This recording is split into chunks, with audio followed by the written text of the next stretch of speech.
ជំរាបសួរពុំមិញមិត្តភ័ក្តិទាំងអស់គ្នាថ្ងៃនេះមនីរតមកអានមេរៀនភាសាខ្មែររឿងកុមារណារិន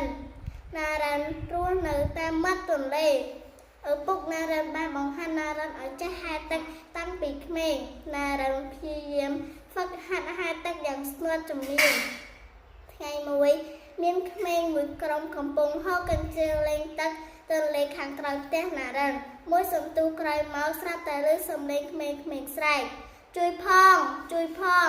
មានអ្នកលង់ទឹកហើយឮភ្លាមណារិនឆក់បានក្រមាស្ទុះវឹងទៅមាត់ទន្លេឃើញក្មេងម្នាក់កំពុងលង់ទឹកលិចអណ្ដែតណារិនលោតចុះទៅក្នុងទឹកហែលទៅជិតកុមារនោះរួចបោះក្រមាឲ្យតោងណារិនហែលអូសរហូតដល់ច្រាំងទើបស្រង់អ្នកលង់ទឹកឡើងមកលើគោកអ្នកនៅទីនោះនឹងគ្នាជួយសង្គ្រោះអ្នកលង់ទឹកឲ្យផុតពីគ្រោះថ្នាក់អ្នកភូមិសរសើរណារិនគ្រប់គ្នាជម្រាបលាអូនពុំមេទាំងអស់គ្នាបាយបាយ